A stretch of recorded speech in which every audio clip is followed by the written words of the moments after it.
Good morning students. स्वागत है आपका आपके अपने YouTube channel the space academy में। चलिए, आज हमारा एक नया विषय है।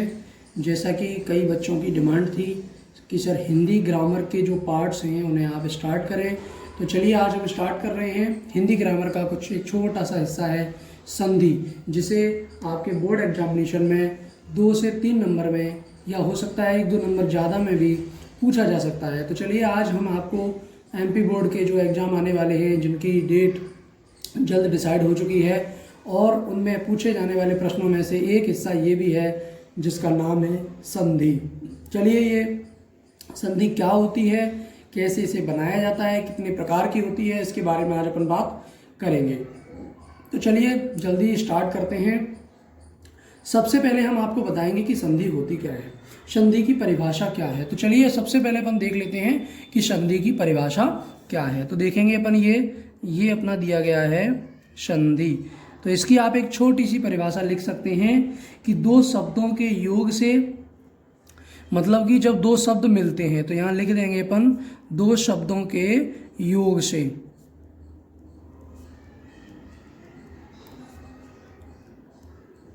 2 शब्दों के योग से, एवं आप इस चीज पे विशेष गौर करेंगे, पहले शब्द के अंतिम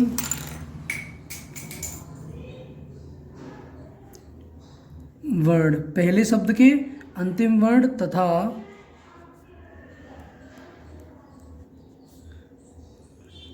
दूसरे शब्द के प्रथम वर्ण के मिलने पर जो परिवर्तन होता है उसे संधि कहते हैं। तो चलिए सबसे पहले मैं आपको इसकी परिभाषा समझा देता हूं कि आखिरकार संधि कहते किसे हैं। तो सबसे पहले अपन देखेंगे कि जब 2 शब्द अपने पास मिले, मतलब 2 शब्दों का यदि मेल हो, वो 2 शब्द कोई भी हो सकते हैं, तो उन शब्दों में अगर मिलान होता है तो उसे संधि कहते हैं। लेकिन एक शब्द और है, यदि पहले शब्द के अंतिम वर्ण और दूसरे शब्द के प्रथम वर्ण के मिलने पर जो परिवर्तन होता है उसे संधि कहा जाता है। तो इसका एक छोटा सा उदाहरण मैं आपको दिए देता हूं, देखेंगे। उदाहरण के तौर पे मैं आपसे 2 शब्द ले लेता हूं, एक ले लेता हूं हिम और एक ले लेता हूं आलय। ठीक है, मैंने आपसे कितने शब्द बोला था? 2 शब्द। तो ये देखिए 2 शब्द आ चुके हैं आपके, एक हिम आ चुका है और एक आलय आ चुका है। तो ये 2 शब्दों के मिलान पर संधि कही जाएगी। लेकिन अब एक वर्ड और पढ़ेंगे आप, ये लिखा है कि पहले शब्द के अंतिम वर्ण। तो मतलब पहला शब्द ये हो गया, अंतिम वर्ण क्या है इसका? म। लेकिन म को बोलते समय उच्चारण किस शब्द वर्ण का निकल रहा है? देखिए, बोलिए, म अ, मतलब अ का उच्चारण आ रहा है। तो ये देखिए, ये अपना उच्चारण अ का आ रहा है, म इस तरीके से अ का उच्चारण आएगा। और ये देखिए, ये अपना आलय है। तो आलय शब्द को बोलते समय अपना जो उच्चारण आ रहा है वो आ रहा है आ। तो ये हो गया बड़ा आ। अब इन दोनों का मेल देखा जाएगा, जैसे कि ये छोटा आ और ये बड़ा आ, इन दोनों का जो उच्चारण है वो बनेगा आ, जिसे अपन संधि कहते हैं, जिसे अपन क्या कहेंगे? संधि। ये अपनी संधि हो जाएगी। ठीक है, तो ये था अपना संधि की परिभाषा। संधि की परिभाषा में आपको सबसे पहले क्या देखना है कि यदि पहले शब्द के अंतिम वर्ण का और दूसरे शब्द के प्रथम वर्ण का मिलान जो होगा और उससे जो परिवर्तन होगा उसे अपन संधि कहेंगे। अब देखिए यहाँ क्या परिवर्तन अपन को मिला कि पहले शब्द का अंतिम वर्ण में उच्चारण अ आ रहा है और दूसरे शब्द के प्रथम वर्ण का उच्चारण बड़ा आ रहा है। इन्हें मिलाकर जो संधि होगी वो बनेगी अपनी हिमालय। तो मतलब हिम प्लस आ, तो ये जाके बन गया बड़ा आ, हिमालय। तो ये थी अपनी संधि की परिभाषा। अब अपन बात करेंगे संधि के प्रकारों की कि संधि कितने प्रकार की होती है। तो चलिए सबसे पहले मैं आपको बता देता हूँ कि संधि कितने प्रकार की होती है। चलिए देखते हैं। सबसे पहले अपन बात करेंगे संधि के प्रकार की। तो देखिए संधि के जो प्रकार हैं वो ये रहेंगे। संधि के प्रकार, तो देखिए संधि के प्रकारों में सबसे पहले अपने पास आती है नंबर 1 पर, वो होती है अपनी स्वर संधि। नंबर 2 पर होती है व्यंजन संधि। नंबर 3 पर आती है, एक हो गई स्वर संधि, एक हो गई व्यंजन संधि, दूसरी अपनी आती है विसर्ग संधि। ये अपनी 3 प्रकार की संधियां होती हैं। तो सबसे पहले आप अपनी डेफिनेशंस को दोबारा से एक बार क्लियर करेंगे कि 2 शब्दों के योग से एवं पहले शब्द के अंतिम वर्ण तथा दूसरे शब्द के प्रथम वर्ण के मिलने पर जो परिवर्तन होता है उसे अपन कहते हैं संधि। और ये परिवर्तन आपको यहाँ नजर आ रहा है, पहले शब्द का अंतिम वर्ण म आ उच्चारण आ रहा है और इसका बड़ा आ उच्चारण आ रहा है, दोनों का बड़ा मिलके क्या बनेगा, बड़ा आ बनेगा। और इसे देखिए ये उदाहरण समझ सकते हैं आप, हिम प्लस आलय बराबर ये हो गया हिमालय। तो अ प्लस आ का उच्चारण क्या बनेगा, बड़ा आ।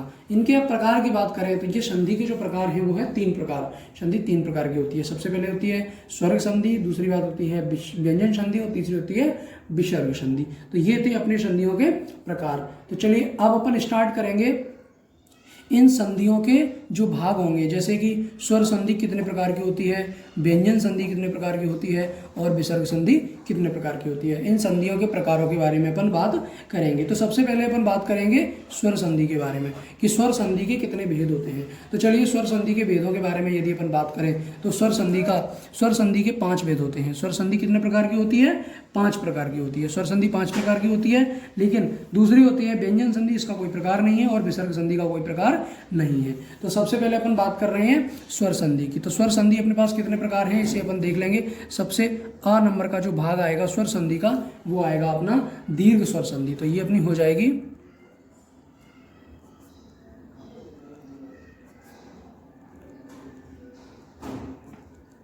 ये अपनी हो जाती है दीर्घ स्वर संधि। तो देखिए दीर्घ स्वर संधि में क्या होता है, ये दीर्घ स्वर संधि अपन समझेंगे। सबसे पहले दीर्घ स्वर संधि में ये देख लीजिए कि आपके आ से ज्ञा तक कई वर्ड होते हैं। देखिए आप छोटे आ से शुरू करते हैं और आपको ज्ञा ज्ञानी तक कई वर्ड होते हैं, जिसमें से कुछ होते हैं स्वर और कुछ होते हैं व्यंजन। तो ये होते हैं कुछ स्वर और ये होते हैं अपने व्यंजन, ठीक है। जैसे आपने पढ़े होंगे ना वॉवेल और कॉन्सोनेंट, तो ये वही है। तो कुछ होते हैं स्वर और कुछ होते हैं व्यंजन। तो चलिए अब अपन देख लेते हैं इसमें कि स्वर और व्यंजन किस तरीके से डिवाइड होते हैं। तो स्वर और व्यंजनों का जो अर्थ है वो मैं आपको बता देता हूँ कि दीर्घ स्वर संधि कैसे पता चलेगा। यदि कोई शब्द आपके सामने आ जाए तो आप कैसे बता पाओगे कि ये दीर्घ स्वर संधि का है। तो मैं आपको इसका एक छोटा सा उदाहरण बता देता हूँ। देखिए कैसे। इसके उदाहरण के लिए आपको सबसे पहले समझना होगा कि यदि कोई छोटा लेटर, मान के चलो ये छोटा आ है और ये होता है अपना एक बड़ा आ, ये छोटा आ हो गया और ये होता है अपना एक बड़ा आ। अब इन दोनों का यदि मिलान होगा तो क्या बनेगा, बड़ा बनेगा। इन दोनों का यदि मिलान होगा तो बड़ा वाला आ बनेगा। जैसे मैं आपको एक छोटा सा उदाहरण बताता हूँ। जैसे अपने पास दिया गया है कप प्लस ईच, तो ये अपने को शब्द दे दिया है कप ईच। तो अब देखिए इसमें आपको मिलान करने के लिए अपने पास शब्द आ गया है। तो देखिए कप मतलब छोटी ई की मात्रा आ रही है ये, ठीक है। तो ये आ रही है अपनी ईस मतलब बड़ी ई की मात्रा आ रही है। लेकिन इसका संधि विच्छेद अपन ये हो गया कप प्लस ईस, और इसको अपन संधि के रूप में लिखेंगे तो ये आ जाएगा अपना कपीश, ठीक है। तो अपना क्या आ गया, छोटी ई और बड़ी ई मिलकर क्या बनेगी, बड़ी ई। इसी प्रकार छोटा आ प्लस बड़ा आ मिलकर क्या बनेगा, बड़ा आ। और छोटा ऊ प्लस बड़ा ऊ मिलकर क्या बनेगा, बड़ा ऊ। मतलब इसका कहने का अर्थ ये है दीर्घ स्वर संधि वो संधि है जिसमें दीर्घ समान स्वर आए तो दोनों के मेल से दीर्घ स्वर हो जाएगा। आप में समझे नहीं, चाहे छोटा और छोटा मिलकर बने या छोटा प्लस बड़ा आ मिलकर बने, लेकिन वो बनेगा हमेशा बड़ा ही, क्योंकि छोटा और बड़ा दोनों मिलकर यदि बड़े बनते हैं उसी को अपन कहेंगे दीर्घ स्वर संधि। तो ये कौन सी संधि आ जाएगी अपनी, ये आ जाएगी दीर्घ स्वर संधि। तो ये थी अपनी दीर्घ स्वर संधि। अब इसके मैं कुछ छोटे से उदाहरण दे देता हूँ आपको जो कि दीर्घ संधि के आ जाएंगे। चलिए सबसे पहले हम देखते हैं इस उदाहरण को। एक उदाहरण मैं देता हूँ आपको, यहाँ देखेंगे आप, ये है अपना राम प्लस अवतार। तो देखिए ये बन जाएगा राम मतलब छोटा आ प्लस ये भी छोटा आ, लेकिन इसका विच्छेद करके, ये विच्छेद को अगर एकत्रित करेंगे तो ये बनेगा अपना रामा, ये बनेगा अपना जो है ऊपर से रामावतार। तो ये क्या बन जाएगा अपना रामावतार। तो देखिए छोटा आ और छोटा आ मिलके यहाँ देखिए ये बड़ा बन गया रामावतार। तो ये इसी प्रकार से ये जो होंगे वो होंगे अपने दीर्घ संधि के उदाहरण। एक और उदाहरण मैं आपको दे देता हूँ, यहाँ पर आप देख लेंगे। ये होता है विद्या प्लस आलय। तो ये देखिए ये भी बड़ा आ, ये भी बड़ा आ, तो यहाँ पर बन जाएगा अपना विद्यालय। तो ये बन के बड़ा बन गया। तो इसी प्रकार से दीर्घ संधि के और भी कई उदाहरण हैं। जैसे एक उदाहरण मैं आपको और दे देता हूँ, ये देखिए यहाँ पर आप देख लीजिए, ये है अपना धन प्लस आदेश। तो ये बन जाएंगे अपने, देखिए ये छोटा अ ध मतलब धन और आ, तो ये बन जाएगा अपना धनादेश। तो ये अपने एग्जाम्पल दिखाई दे रहे हैं सामने, इनको आप नोट कर लीजिए। तो ये होंगे दीर्घ स्वर संधि के उदाहरण। तो इसे अपन पहचान लेंगे कि ये दीर्घ स्वर संधि है। ठीक है, दीर्घ स्वर संधि के मैंने आपको कई एग्जाम्पल बता दिए, और दीर्घ स्वर संधि में अभी आपको कोई प्रॉब्लम नहीं होनी चाहिए क्योंकि ये बहुत अच्छे से क्लियर हो चुकी है। अब अपन अगली संधि, जो इसका अगला भाग है दीर्घ स्वर संधि, स्वर संधि का पहला भाग था दीर्घ स्वर संधि, अब अगली संधि का अपन बाकी बात करेंगे। चलिए अब अपनी गुण संधि की परिभाषा को अपन देखेंगे कि गुण संधि में किस प्रकार से पूछा जाता है। तो इसकी परिभाषा मैं आपको लिखकर बता देता हूं। चलिए आप ध्यान से देखिए इस परिभाषा को।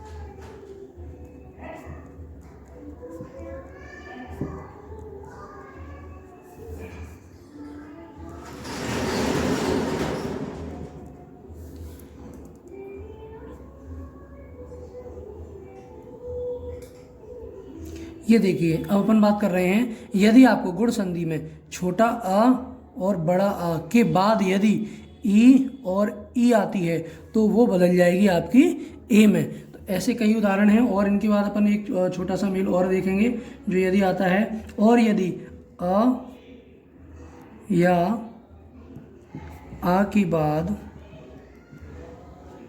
बाद दोनों में ऊ या बड़ा ऊ आए तो वह ओ हो जाएगा।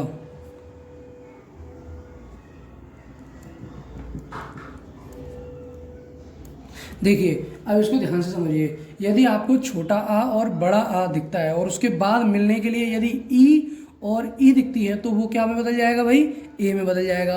और यदि छोटा ऊ और बड़ा ऊ आता है तो वह बन जाएगा अपना ओ, ओखली वाला ओ बन जाएगा। ठीक है, और इसके अलावा एक और उदाहरण है वो मैं आपको बता देता हूँ।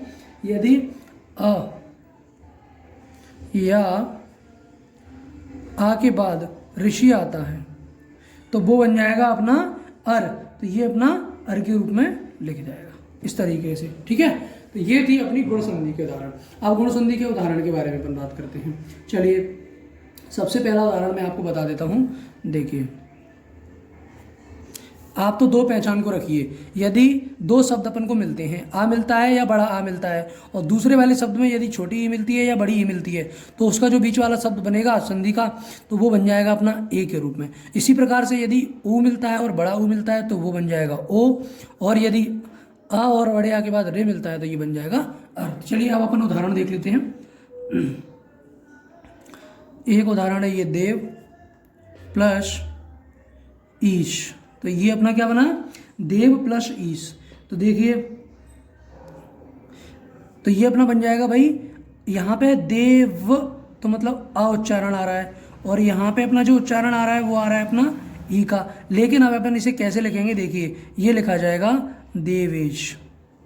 तो इसका मतलब ये जो अ और ई मिलके क्या बना अपना ए।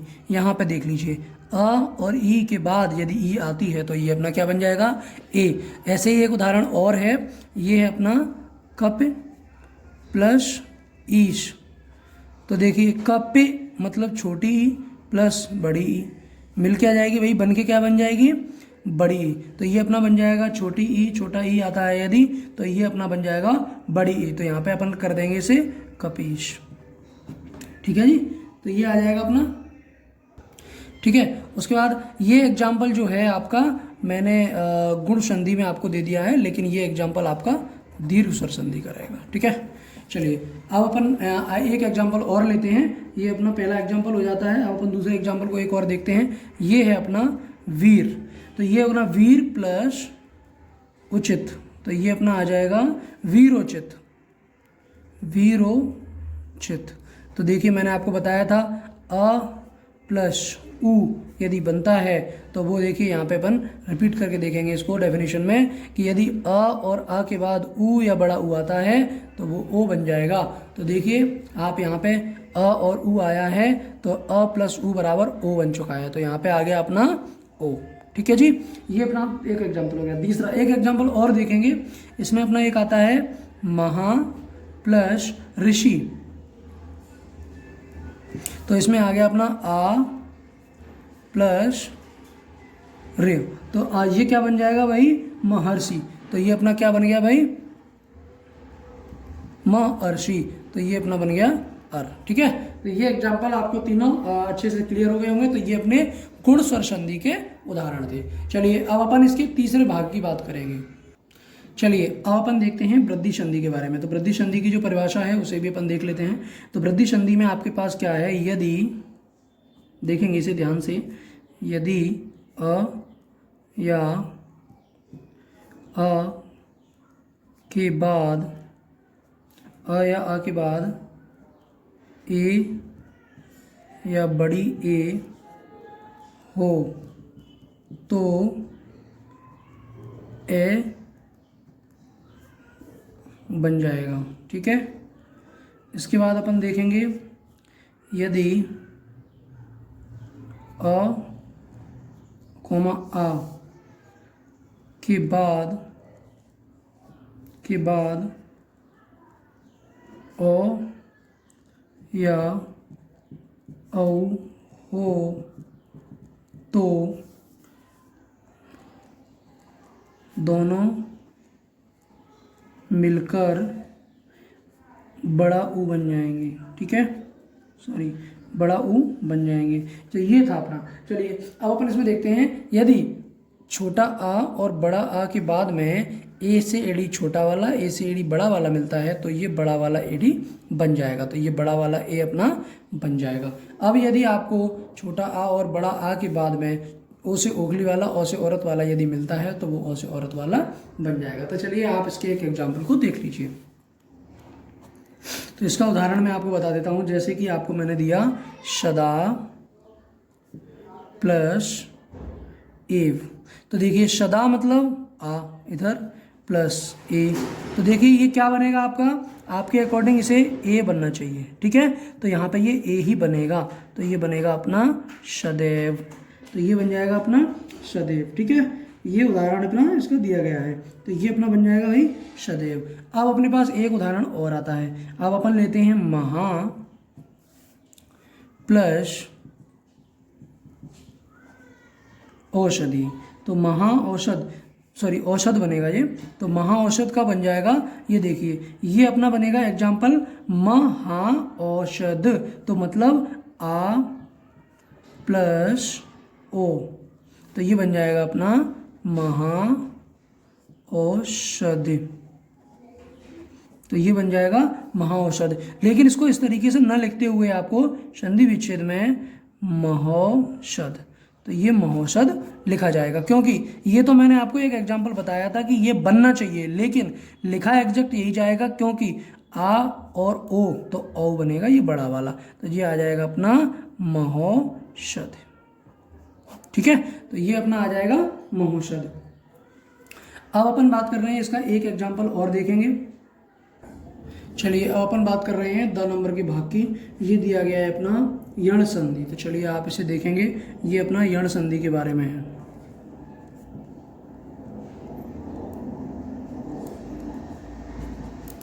देखेंगे यण संधि में क्या है, यण संधि किसके बारे में दी गई है। यदि आप देखेंगे ई ऊ और ऋषि के कोई समान स्वर आए तो इसका ई का या तो बनेगा ऊ या व या ऋषि का र हो जाता है। तो देखिए यण संधि को आप विशेष तौर से समझिए, क्योंकि यण संधि थोड़ा सा आपको कठिन पड़ेगा। चलिए मैं आपको बता देता हूँ। यण संधि समझने का सबसे अच्छा जो उपाय है कि यदि छोटी ई आपको दिखाई दे रही है, ऊ दिख रहा है, और यदि ऋषि दिखे के समान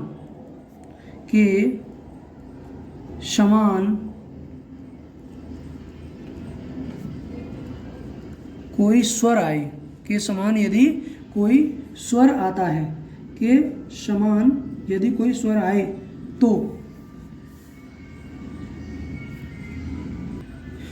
तो क्या होगा। देखिए मैं बताता हूँ आपको। तो ई का तो बन जाएगा, तो ई का क्या बनेगा भाई, ये अगर उसके बाद कोई भी अपने पास स्वर आ रहा है तो ई का तो बन जाएगा य, ठीक है जी। और उसके बाद बनेगा ऊ का बन जाएगा व, और ऋषि का र हो जाएगा। ऋषि का क्या हो जाएगा, र, ठीक है।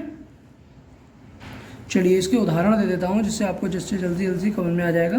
चलिए इसका एक उदाहरण मैं आपको बता देता हूँ। यण संधि का प्रति प्लस एक, देखिए ये सबसे अच्छा उदाहरण है। तो इसमें देखिए प्रति मतलब छोटी ई प्लस ए, तो ये अपना क्या बन जाएगा भाई, प्रत्येक का तो यह बन जाएगा। तो ये बन जाएगा अपना प्रत्येक। एक उदाहरण और ले लीजिए।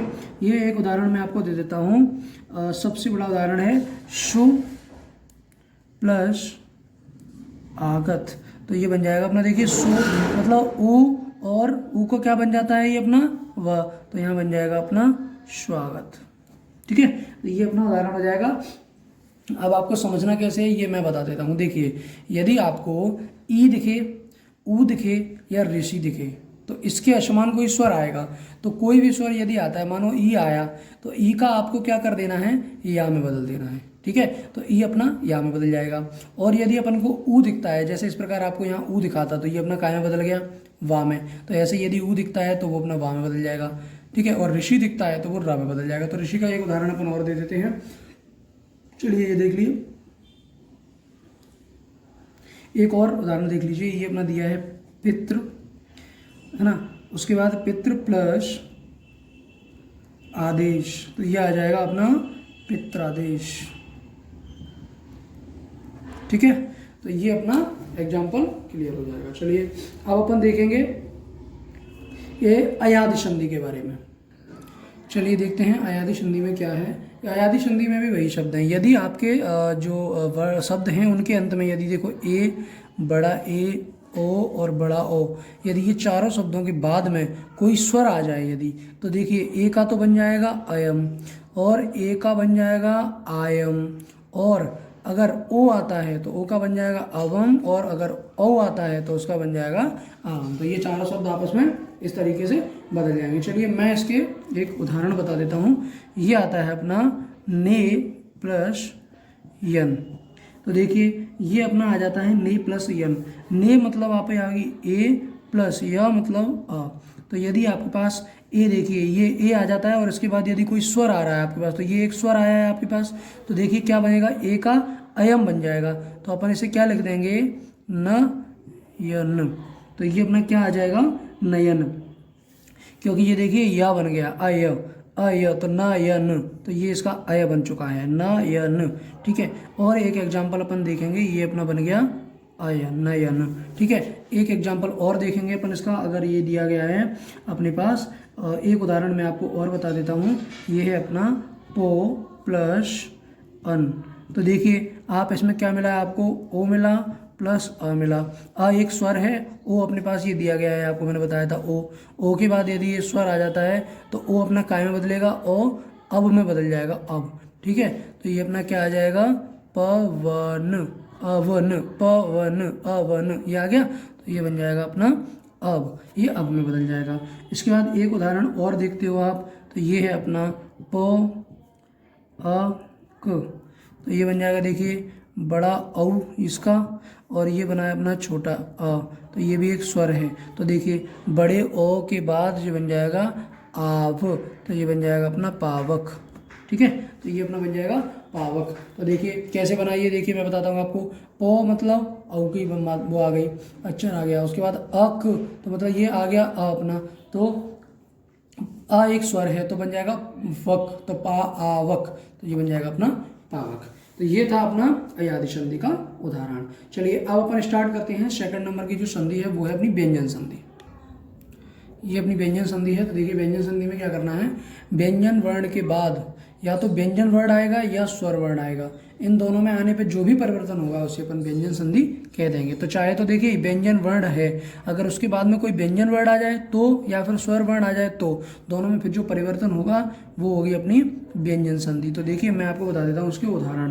तो सबसे पहले अपन देखेंगे जगत प्लस ईस। तो देखिए अब इसमें क्या क्या अपन को दिख रहा है वो देख लीजिए आप, कि एक तो अपन को ये ता मिल गया जो कि ठीक है व्यंजन वर्ड है, लेकिन उसके बाद अपन को स्वर मिल रहा है, तो इसके बाद जो परिवर्तन हो रहा है वो अपना कौन सा होगा, जगदीश। तो ये हो जाएगा अपना जगदीश। आप इसकी पहचान आप इससे भी कर सकते हैं। और एक उदाहरण मैं आपको और दे देता हूँ, ये आपको हो जाएगा यदि आपके पास मिलता है जगत या नाथ, तो ये अपना आ जाएगा जगन्नाथ। तो ये था अपना व्यंजन संधि का उदाहरण। तो व्यंजन संधि में आपको क्या करना है कि यदि कोई व्यंजन वर्ड है अपने पास, उसके बाद यदि या तो व्यंजन आ जाएगा या आ जाएगा अपना स्वर, तो इन दोनों में से यदि आने से जो भी परिवर्तन होगा वो अपना कौन सा होगा, ये होगा अपना व्यंजन संधि। चलिए अब अपन बात कर रहे हैं संधि नंबर 3 है अपनी, जो कि ये अपनी होती है विसर्ग संधि।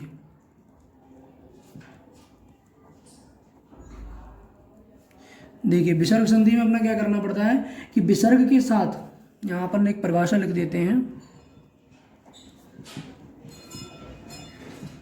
विसर्ग के साथ स्वर या विसर्ग के साथ स्वर या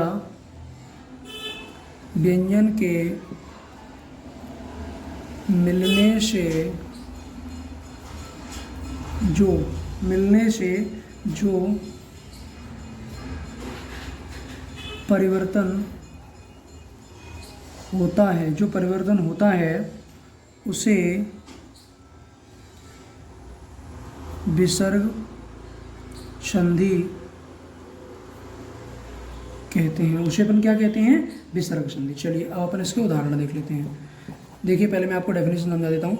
विसर्ग संधि के यदि साथ में स्वर है या व्यंजन के मिलने पर, स्वर या व्यंजन में से कोई भी मिल जाए तो उनमें मिलने पर जो परिवर्तन होगा उसे अपन विसर्ग संधि कहेंगे। तो चलिए उदाहरण देख लेते हैं अपन इसका।